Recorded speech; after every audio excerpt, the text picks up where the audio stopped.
Movie के start में ही हमें ये पता चलता है कि एक फेमस एक्ट्रेस एना फ्रिट्ज की डेड बॉडी पार्टी के दौरान वहाँ से मिली है। इसका मतलब ये था कि एना फ्रिट्ज की अचानक ही किसी वजह से मौत हो गई है और अब उसकी डेड बॉडी मॉर्ग में भी आ चुकी है। इसके बाद हमें दो फ्रेंड्स दिखाए जाते हैं जिनमें एक का नाम इवान था और वो दोनों अपने एक फ्रेंड पाओ से हॉस्पिटल में मिलने आए थे। असल में ये तीनों मिलकर एक पार्टी में जाने वाले थे, लेकिन पाओ की शिफ्ट तो 1 घंटे के बाद खत्म होने वाली थी क्योंकि पाओ इसी हॉस्पिटल की मॉर्ग में काम करता था। इसके बाद वो तीनों फ्रेंड्स बाहर आ जाते हैं और यहाँ पर ये तीनों खूब ड्रिंक करते हैं और वो एना फ्रिट्ज के बारे में बातें भी करने लगते हैं। तब इवान पाओ से पूछता है कि क्या हम उसकी डेड बॉडी देख सकते हैं। अब क्योंकि ये रिस्की था इसीलिए पाओ इनकार कर देता है क्योंकि ऐसा करने से उसकी जॉब जा सकती थी। अब क्योंकि एना फ्रिट्ज एक फेमस एक्ट्रेस होने के साथ साथ काफी खूबसूरत भी थी, इसीलिए इवान बार बार इंसिस्ट कर रहा था उसे देखने के लिए। तब इवान के इतना फोर्स करने पर उसके दोनों फ्रेंड्स मान जाते हैं। तो इसीलिए पाओ अपनी जॉब को खतरे में डालकर अपने फ्रेंड्स को एक ऐसी जगह पर ले आता है जहाँ पर किसी का भी जाना अलाउड नहीं था। इसके बाद वो तीनों फाइनली मॉर्ग में आ जाते हैं जहाँ पर पाओ एक डेड बॉडी के पास जाकर खड़ा हो जाता है और वो कहता है कि ये एना फ्रिट्ज की डेड बॉडी है। लेकिन जैसे ही पाओ डेड बॉडी से कपड़ा हटाता है तो वो तो एक बूढ़ी औरत की डेड बॉडी होती है, जिसे देखकर इवान और उसका दूसरा फ्रेंड डर जाते हैं। असल में पाओ इन दोनों के साथ मजाक कर रहा था। इसके बाद पाओ आता है एना फ्रिट्ज की असली डेड बॉडी के पास। तब पाओ उसके फेस से कपड़ा हटाता है और अपने फ्रेंड्स को एना फ्रिट्ज दिखाता है। एना सच में ही बहुत खूबसूरत थी, जिसे देखकर इवान उसकी डेड बॉडी से कपड़ा और नीचे करता है क्योंकि उसे यकीन नहीं आ रहा था कि वो इतनी फेमस एक्ट्रेस की डेड बॉडी के पास खड़ा हुआ है। तो इसीलिए वो एना फ्रिट्ज की बॉडी को टच करने लगता है। अब इवान की दोनों फ्रेंड्स को ये बात काफी अजीब लगती है क्योंकि किसी डेड बॉडी के साथ ऐसा करना अच्छी बात नहीं थी। तब इवान जानबूझकर अपने फ्रेंड को भी एना को टच करने के लिए कहता है और तब इवान का फ्रेंड ऐसा ही करता है। लेकिन इसके बाद तो इवान सारी लिमिट्स ही क्रॉस कर देता है। वो कहता है कि मैं एना के क्लोज आना चाहता हूँ सिर्फ एक बार। तब इवान का फ्रेंड उसे ऐसा करने से मना करता है, लेकिन इवान तो जैसे जिद पर ही अड़ गया था। इवान ऐसा इसीलिए करना चाहता था क्योंकि उसके नजदीक वो एक फेमस एक्ट्रेस थी जो कि बहुत खूबसूरत थी, फिर चाहे वो जिंदा हो या फिर मरी हो, इससे उसे क्या फर्क पड़ने वाला था। तब पाओ उन दोनों को बताता है कि मैंने भी एक बार ऐसा किया था और वो इवान को कहता है कि अब तुम जैसा एना फ्रिट्ज के साथ करोगे मैं भी वैसे ही करूंगा। लेकिन उन दोनों का जो फ्रेंड था सिर्फ उसे ही लग रहा था कि ये चीज गलत है और उन्हें ऐसा नहीं करना चाहिए। लेकिन अब क्योंकि वो अपने फ्रेंड्स के साथ था तो इसीलिए उसको अपने फ्रेंड्स की बात माननी पड़ती है। बेशक वो अपने फ्रेंड्स की तरह ऐसा ना करे लेकिन उसे सहना पड़ेगा, देखना पड़ेगा सब। इसके बाद ये तीनों ड्रग्स लेते हैं। फिर इसके बाद पाओ और उसका दूसरा फ्रेंड एक अलग रूम में आ जाते हैं और उधर इवान एना की डेड बॉडी के क्लोज आता है। तब इवान की बात पाओ जाता है और वो भी ऐसा ही करता है। लेकिन तभी अचानक से हम बड़ी हैरान कर देने वाली चीज देखते हैं और वो ये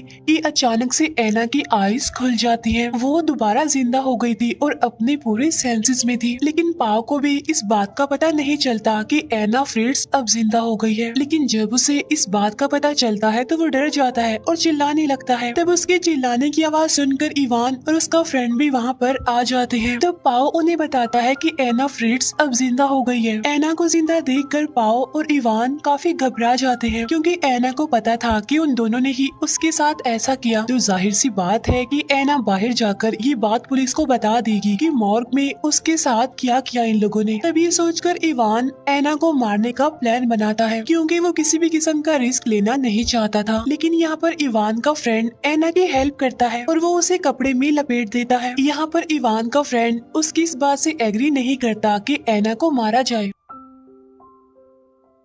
क्योंकि ऐसे कैसे वो किसी का मर्डर कर सकते हैं। तब इवान का फ्रेंड उससे कहता है कि तुमने एना के साथ ऐसा किया तो इस बात की सजा तो तुम्हें मिलनी ही चाहिए ना। तब इस बात की वजह से इवान और उसके फ्रेंड की लड़ाई हो जाती है और इस लड़ाई में इवान अपने फ्रेंड को बहुत मारता है। तब पाओ आकर उन दोनों की लड़ाई छुड़वाता है। तभी इवान को रियलाइज होता है कि उसने अपने फ्रेंड को इतना ज्यादा मारा है जिसकी वजह से उसके फ्रेंड के सर में काफी गहरी चोट लगी है और उसके सर से काफी खून भी निकल रहा है। तो इसीलिए उसके दोनों फ्रेंड्स उसे फर्स्ट एड देने का सोचते हैं। लेकिन हम देखते हैं कि जब पाओ का एक कुलीग एक डेड बॉडी को लेकर यहाँ पर आया था तो ये तीनों उसे देखकर चुप गए थे। तब पाओ के कुलीग ने डेड बॉडी को वहाँ पर रखा। इसके बाद वो उस मुर्दा घर को लॉक लगाकर वहाँ से चला गया। इट्स मीन अब ये तीनों यहाँ से बाहर नहीं जा सकते थे। तो जाहिर सी बात है वो अपने फ्रेंड को भी फर्स्ट एड नहीं दे सकते थे। यहाँ पर एना भी खुद को बचाने के लिए कुछ नहीं कर सकती थी क्योंकि वो काफी घंटों के बाद दोबारा जिंदा हो गई थी। तो इसीलिए उसकी लेग्स तो बिल्कुल बेजान थी और उसके हाथ भी मूव नहीं कर रहे थे। फिर पाओ और इवान एना और अपने फ्रेंड को एक दूसरे रूम में ले आते हैं। इसके बाद पाओ अपने कपड़े चेंज कर लेता है लेकिन तभी उसका कोलीग भी वहाँ पर आ जाता है। तब एना चिल्लाकर उसे बताने की कोशिश करती है कि मैं जिंदा हूँ और खतरे में हूँ, लेकिन इवान ये बोलने से पहले ही उसके मुंह पर हाथ रख कर उसका मुंह बंद कर देता है। इसके बाद पाओ अपने कोलीग के साथ वहाँ से चला जाता है। इवान का फ्रेंड बिल्कुल भी सांस नहीं ले रहा था जिसे देखकर इवान काफी घबरा जाता है। तब एना कहती है कि शायद अब वो मर चुका है और थोड़ी देर के बाद जब पाओ वापस आता है तो उसे भी पता चल जाता है कि उसका फ्रेंड अब मर चुका है, जिसकी वजह से पाओ रोने लगता है। तो इसीलिए इवान उसे तसल्ली देता है और कहता है कि इसमें हमारा कोई कसूर नहीं है, ये सिर्फ एक एक्सीडेंट था। तब एना इवान को कहती है कि इस सब के लिए तुम्हें जेल होगी देखना। तब इवान उसे कहता है शट अप, अपना मुंह बंद रखो। इसके बाद इवान पाओ को बाहर लेकर आता है और प्लान बनाता है। इवान उसे कहता है कि अगर हम पकड़े गए तो हमारी लाइफ, हमारा फ्यूचर सब कुछ बर्बाद हो जाएगा, इसीलिए हमें अपने फ्रेंड की डेड बॉडी को कहीं पर छुपाना होगा, ठिकाने लगाना होगा, साथ साथ एना फ्रिट्ज को मारना होगा। अंदर एना खुद को स्ट्रेचर से नीचे गिराती है। वो उनके फ्रेंड की पॉकेट से मोबाइल निकालती है और हेल्प के लिए किसी को कॉल करने की कोशिश करती है। तभी पाओ और इवान भी अंदर आ जाते हैं और वो उससे मोबाइल छीन लेते हैं। इवान जब डायल हिस्ट्री चेक करता है तो उससे पता चलता है कि एना ने किसी को कॉल कर दी है, लेकिन उसकी बात नहीं हो पाई। तब ये दोनों एना को एक दूसरी जगह ले जाने लगते हैं और तभी उनके फ्रेंड की मोबाइल पर किसी की कॉल आती है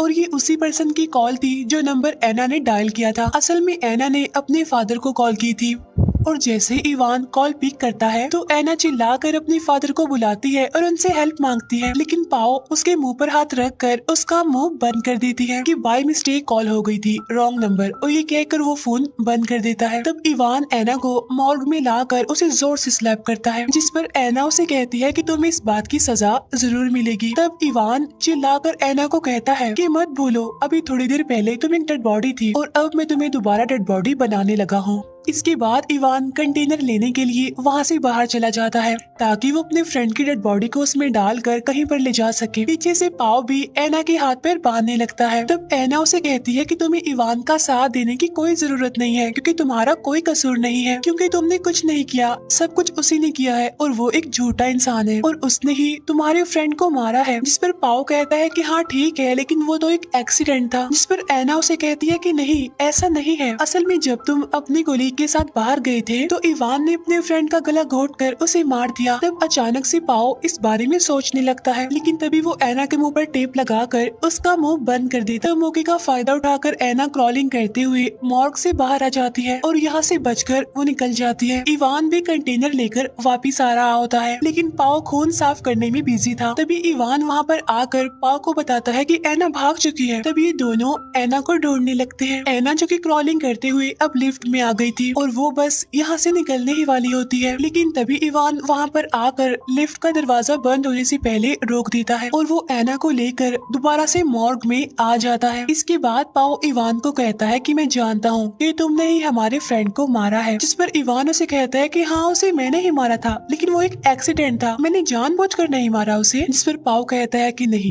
तुम झूठ बोल रही हो, तुमने उसका गला घोट कर मारा है उसे। तब ये बात सुनकर इवान नर्वस हो जाता है, जैसे सच में उसी ने ही अपने फ्रेंड का गला घोटकर उसे मारा हो। लेकिन इवान फिर भी इनकार करते हुए कहता है कि नहीं, ये झूठ है और तुम्हें एना की बातों में नहीं आना चाहिए। इसके बाद पाओ और इवान डिसाइड करते हैं कि एना को किस तरह मारा जाए जिससे कोई भी सबूत ना रहे। तब इवान एना की सांस से रोककर उसे मारने के लिए कहता है, जिसके लिए पाओ इवान को एक कपड़ा लाकर देता है। तब इवान वापिस से कपड़ा पाओ को दे देता है और उससे कहता है कि मैं नहीं, तुम मारोगे एना को। लेकिन पाओ एना को मारना नहीं चाहता क्योंकि उनके फ्रेंड को भी तो इवान नहीं मारा था। अब क्योंकि क्योंकि इवान इस पूरे क्राइम का रिस्पॉन्सिबल खुद को नहीं बनाना चाहता था, इसीलिए इवान पाओ का हाथ पकड़ लेता है और जबरदस्ती एना के मुंह पर कपड़ा रखवाता है। तब वो लोग कपड़ा नहीं हटाते और एना एक बार फिर से मर जाती है। इसके बाद वो एना की बॉडी को स्ट्रेचर पर रखते हैं और अपने फ्रेंड की डेड बॉडी को कंटेनर में डाल देते हैं। तब इवान उस कंटेनर को लेकर वहाँ से चला जाता है। उधर पाओ भी एना की बॉडी को साफ करने लगता है। इवान अपने फ्रेंड की डेड बॉडी को एक जगह पर फेंक कर वापिस आने लगता है। पाओ ने एना की बॉडी को अच्छे से साफ कर दिया था और वो बस जाने ही वाला था, लेकिन जाने से पहले पाओ एक बार एना के मुंह से कपड़ा हटाता है और वो दिखता है कि एना अभी जिंदा है। तब पाओ एना को कहता है कि चुप रहना और रिलैक्स भी। अब यहाँ पर सवाल ये उठता है कि एना तो मर चुकी थी, तो फिर वो दोबारा जिंदा कैसे हो गई? असल में एना जब पाओ को ये कह रही थी कि सारा कसूर इवान का है, तुमने कुछ नहीं किया, तो तभी इन दोनों यानी एना और पाओ ने प्लान बनाया। प्लान के मुताबिक जब एना का दम घुटने ही वाला था तो उससे पहले उसने ऐसे ही रिएक्ट किया जैसे वो सच में मर चुकी हो, और यहाँ पर उसने मरने की इतनी अच्छी एक्टिंग की कि इवान को उसका पता ही नहीं चला। इसके बाद इवान भी मॉर्ग में वापस आ चुका था। इसके बाद वो दोनों फ्रेंड वहाँ से निकलने लगते हैं। तब जाने से पहले इवान अपना वॉलेट चेक करता है, लेकिन उसमें उसका आईडी कार्ड नहीं था। तब इवान अपना आईडी कार्ड लेने के लिए वापस से मॉर्ग में आता है। अब यहाँ पर पाओ उसे रोकने की कोशिश करता है, लेकिन इवान अंदर आ जाता है और वो भी देख लेता है कि एना फ्रिट्ज अभी जिंदा है। तब एना को जिंदा देखकर इवान पाओ पर काफी गुस्सा करता है और वो उसका गला घोटने लगता है। अब क्योंकि इवान अपने पहले दोस्त की तरह पाओ को मारना नहीं चाहता था, इसीलिए वो उसे छोड़ देता है, लेकिन तभी एना एक सीजर से